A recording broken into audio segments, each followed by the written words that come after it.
And happy Sabbath, everyone! Welcome to Word Redeux, number 119. Yes, that's right. We are continuing on today in the book of Samuel, 1 Samuel. It used to just be one book, but somebody said, that book's too big for me to read. Okay, 1 Samuel, chapters 3 and 4. Very exciting. If you need a Bible, you can go there, or there, maybe even there, and there for multiple versions of the King James Bible. Don't forget, if you want to come out of Babylon, c2kreport.com. New classes starting soon, within a month. Okay, that's about it for that. What do we got? Another comment there from the Peanut Gallery. All right. Well, let's go ahead and pray in, and then we'll get reading.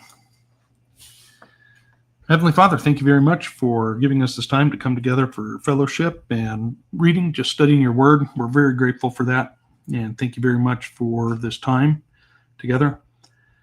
Thank you for the coverage and protection that you have been providing us, even through the trials, and we would ask for your providence and your comforter to be sent to those that are experiencing the flooding in Central Texas right now. And thank you for the people that have been rescued so far, some as many as 5 miles and more away from where they were washed away.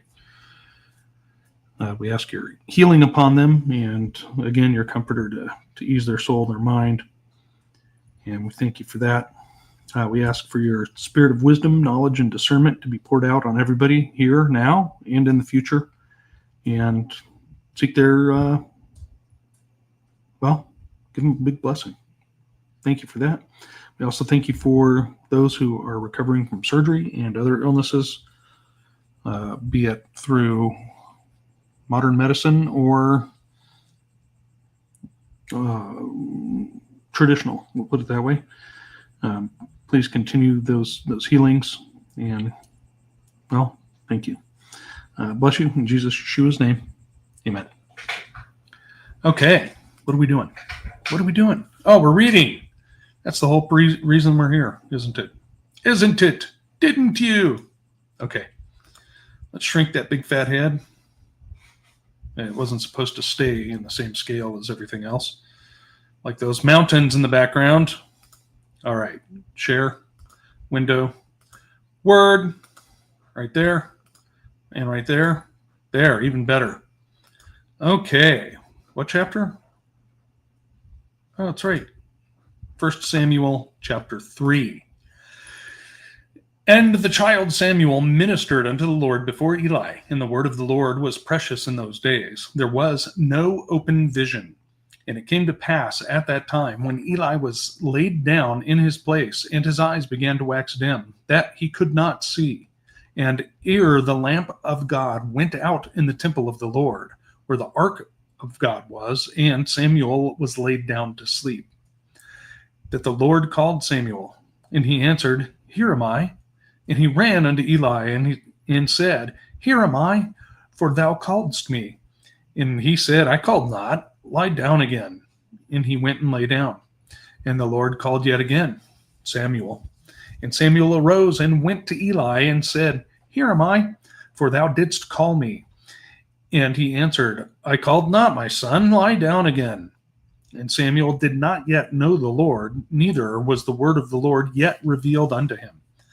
And the Lord called Samuel again the third time. And he arose and went to Eli and said, Here am I, for thou didst call me. And Eli perceived that the Lord had called the child. Therefore Eli said unto Samuel, Go, lie down, and it shall be, if he call thee, that thou shalt speak, Lord, for thy servant heareth. So Samuel went and lay down in his place. And the Lord came and stood and called as at other times, Samuel, Samuel. Then Samuel answered, Speak, for thy servant heareth. And the Lord said to Samuel, Behold, I will do a thing in Israel, at which both the ears of everyone that heareth it shall tingle. In that day I will perform against Eli all things which I have spoken concerning his house. When I begin, I will also make an end. For I have told him that I will judge his house forever for the iniquity which he knoweth, because his sons made themselves vile, and he restrained them not. And therefore I have sworn unto the house of Eli that the iniquity of Eli's house shall not be purged with sacrifice nor offering forever. And Samuel lay until the morning and opened the doors of the house of the Lord. And Samuel feared to show Eli the vision. Then Eli called Samuel and said, Samuel, my son. And he answered, Here am I. And he said, What is the thing that the Lord hath said unto thee? I pray thee, hide it not from me. God do so to thee, and more also, if thou hide anything from me of all the things that he said unto thee. And Samuel told him every whit, and hid nothing from him. And he said, It is the Lord, let him do what seemeth him good. And Samuel grew, and the Lord was with him, and did let none of his words fall to the ground. And all Israel, from Dan even to Beersheba, knew that Samuel was established to be a prophet of the Lord. And the Lord appeared again in Shiloh, for the Lord revealed himself to Samuel in Shiloh by the word of the Lord. 1 Samuel chapter 4. And the word of Samuel came to all Israel. Now Israel went out against the Philistines to battle, and pitched beside Ebenezer. And the Philistines pitched in Aphek. And the Philistines put themselves in array against Israel. And when they joined battle, Israel was smitten before the Philistines. And they slew of the army in the field about 4,000 men. And when the people were come into the camp, the elders of Israel said, Wherefore hath the Lord smitten us this day before the Philistines? Let us fetch the ark of the covenant of the Lord out of Shiloh unto us, that when it cometh among us, it may save us out of the hand of our enemies. So the people sent to Shiloh, that they might bring from thence the ark of the covenant of the Lord of hosts, which dwelleth between the cherubims.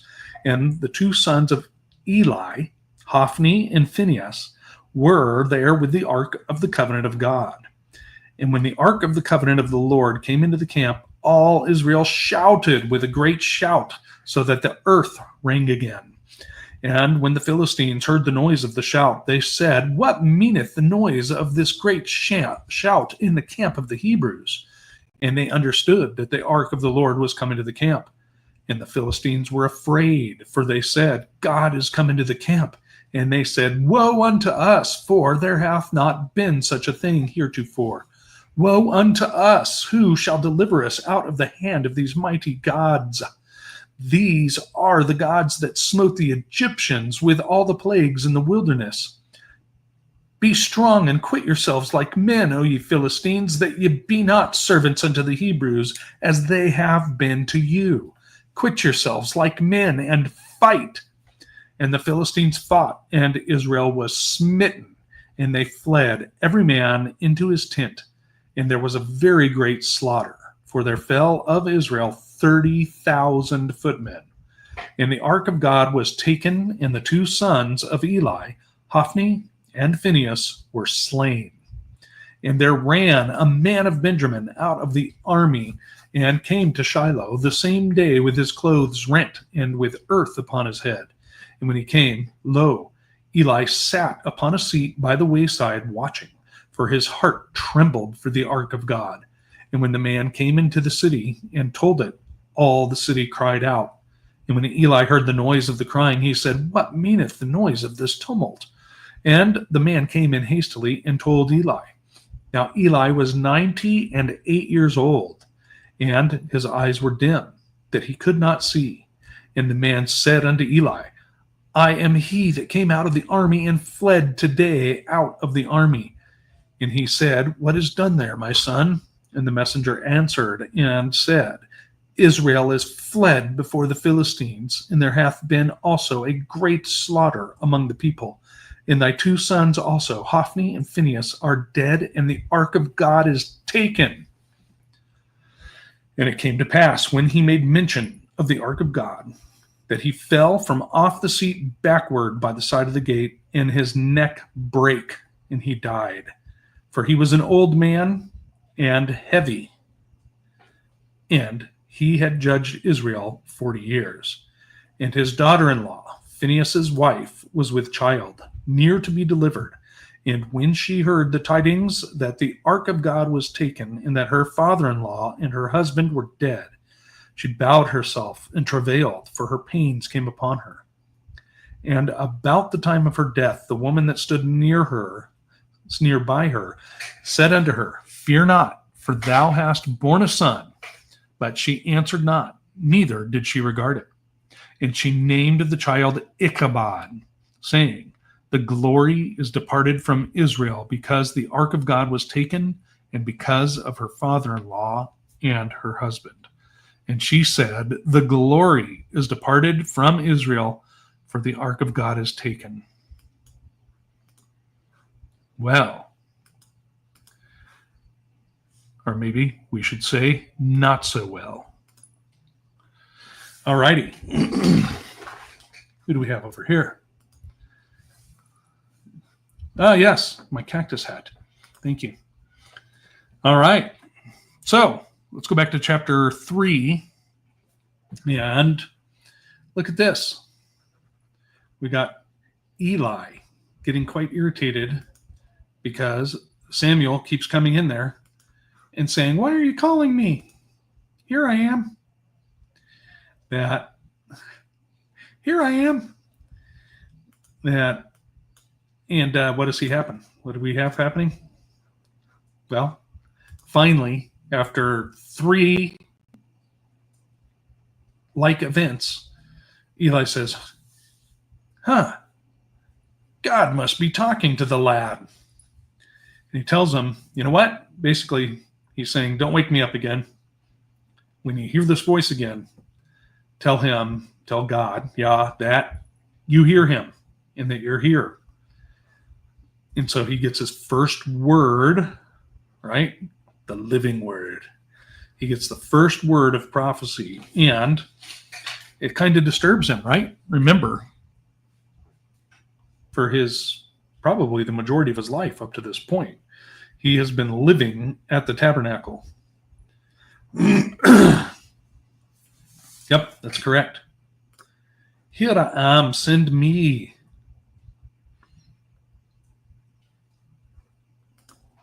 Yes, what does that mean?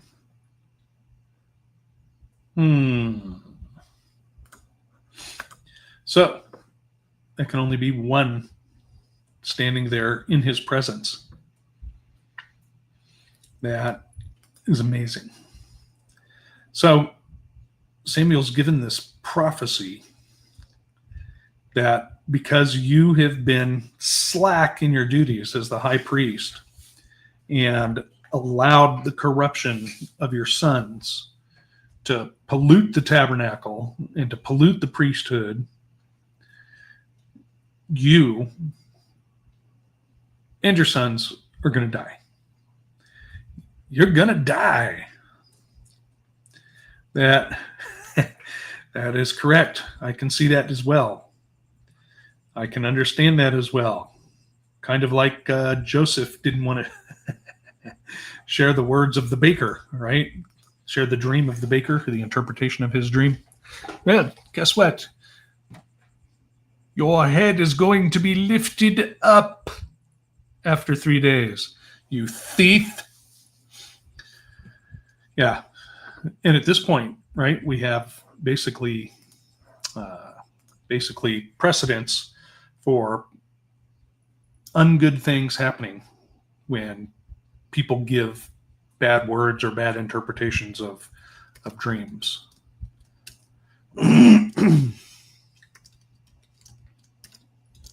So I can kind of see that.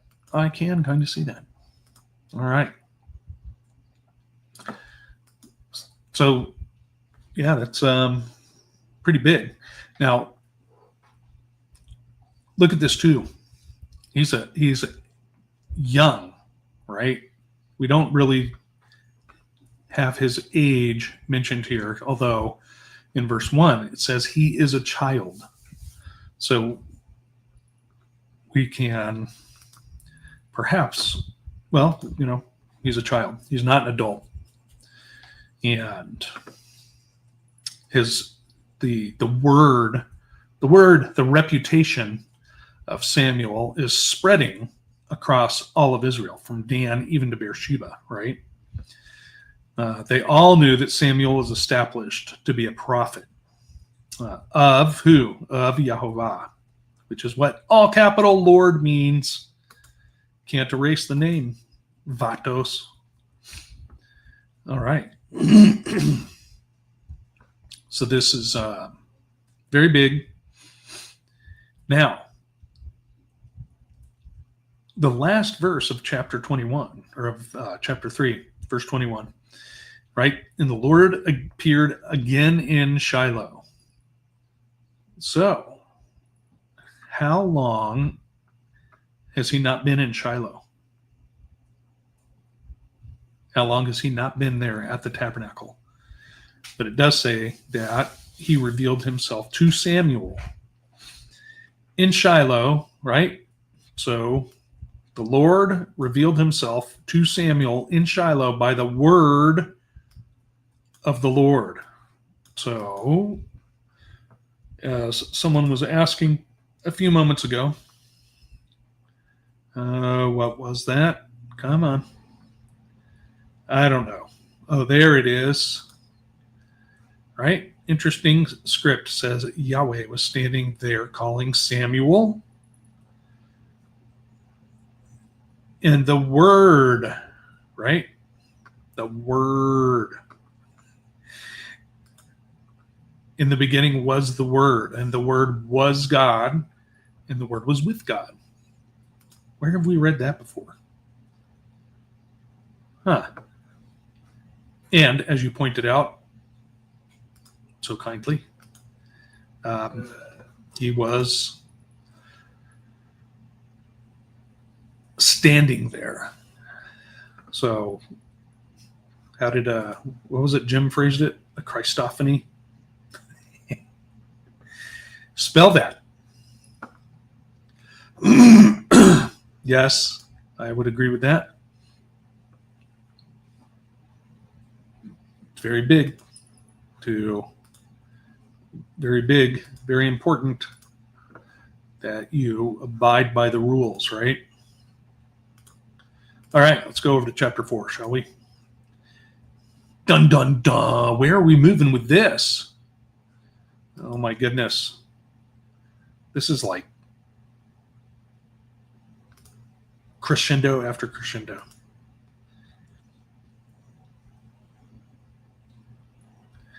Yes, that word. Why are you all big wording it today and stuff? Okay, anyways. So we go over there. Israel's at war. Imagine that. Israel is at war with who? With the Philistines. Oh, yes, right? So we're getting this reminder of this history, these events that have been happening where Israel is servant to the Philistines. Because why? Because they weren't wiped out in the beginning. So that was a fairly important task that they didn't follow through with. And we get to that. We get to that, right? Point all of us in our lives. They gave their word ignorantly to some of the people they were supposed to wipe out. And now what do? Which one is heavier? Keeping your vow to God or being obedient to God? Obedience is important, but so is keeping your vow, right? Yep. Very, very interesting here. So look at how this goes down,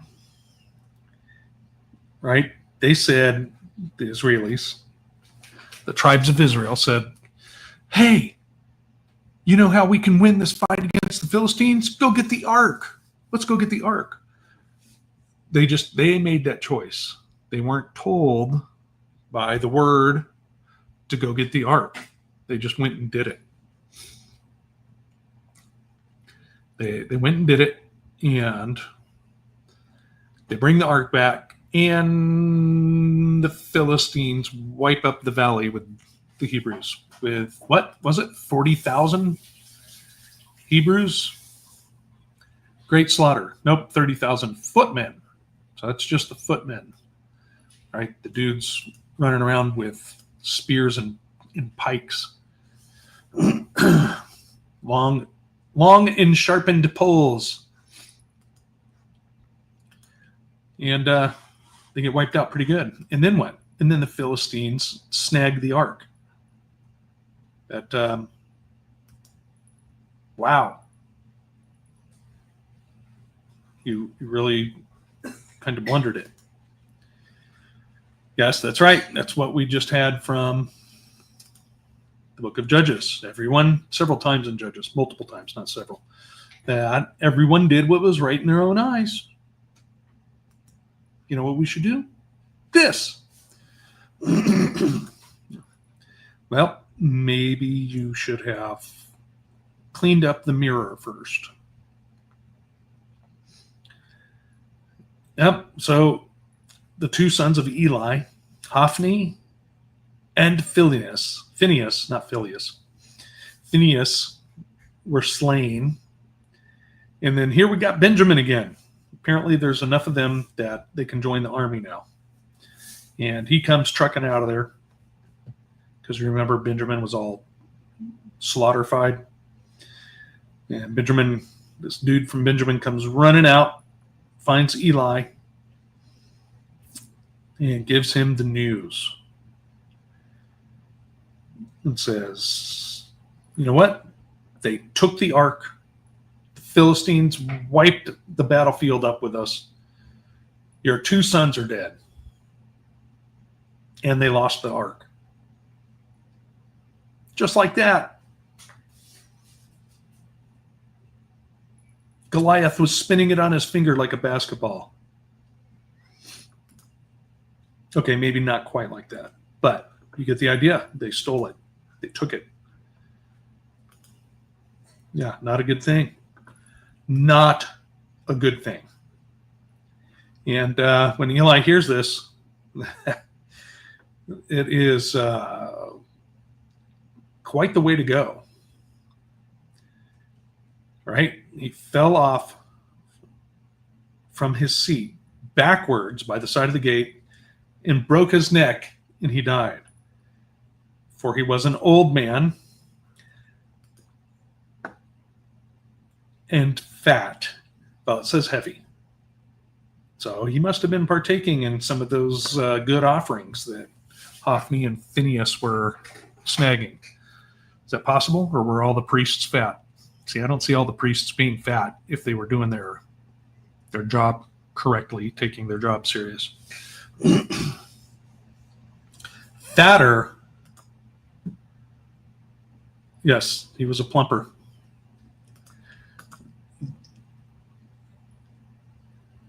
You know, the implication kind of is his neck wouldn't have broken if he hadn't been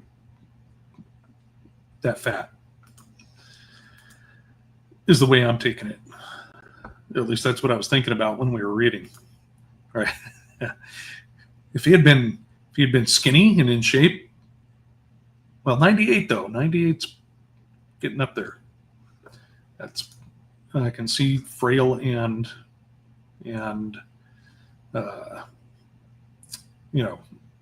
frailness. Bummer, man. And then, to top this all off, the wife of Phinehas was pregnant. She was with child and about to have the child, and then when she heard it, she goes into labor.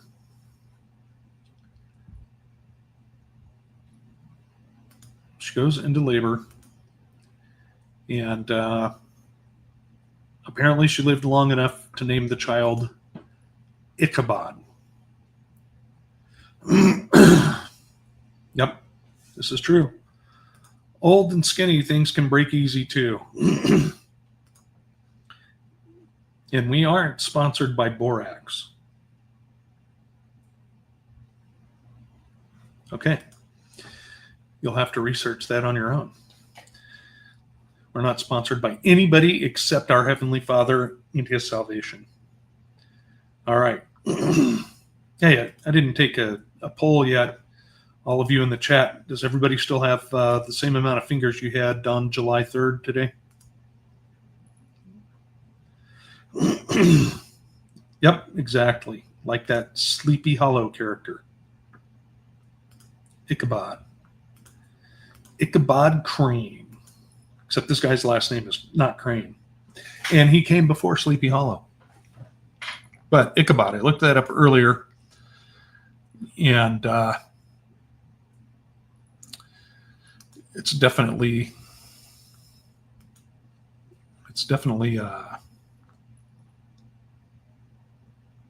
an interesting word. Ichabod, Hebrew 350. Ichabod. Ich. Since Jim's not here. Abad. That one was for you, Jim. Okay. Means no glory. Inglorious. No glory. Right? That's what she's saying. The glory of Yah has departed Israel. And that's what it says. The glory is departed from Israel. Now, were we that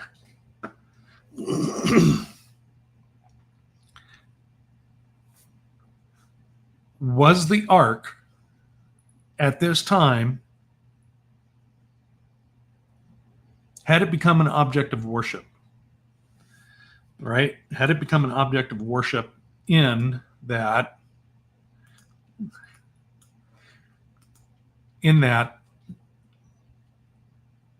they're not looking to Yah, to Yahovah anymore. They're looking to the ark, right? And we see this later, right? Where they put the temple before God, right? Meaning that they ignore God, and it's just like, oh, the temple. Right? And we're going to be coming up to, in the book of Kings, I believe, the brazen serpent on the pole that was lifted up to heal them from the bites of the fiery serpents. And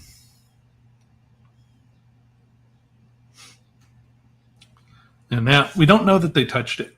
They could have carried it on stave poles. Like I said, I was just, if we're doing the graphic novel, Goliath is spinning it on his finger, walking along while they're singing Get On Down the Road. Yep, no word. The ark seemed like a powerful object and possible weapon.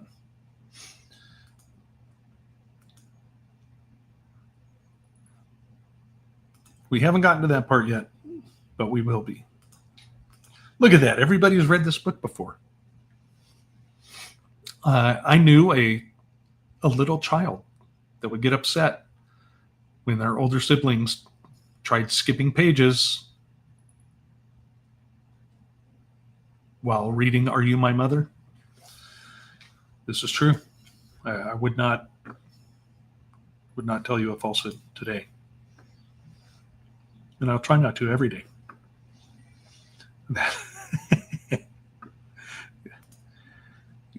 Yeah. But Indiana and his lady friend didn't even need to be there. Okay. So that is 1 Samuel chapters 3 and 4. 3 and 4. In that order, too. Okay. that's pretty much it for today. Everybody, I'm going to ask you to please keep praying for the flood victims and storm victims. But especially, there's like 2 or 3 summer camps that got washed away in the river there in Texas. And, it's not a good thing, right? As far as I know, they haven't reported on it. They're still finding bodies from the flooding in North Carolina, which at this point have pretty much deteriorated to skeletons or mummified remains, which we don't want that. We don't want that for anybody. But they have been rescuing people.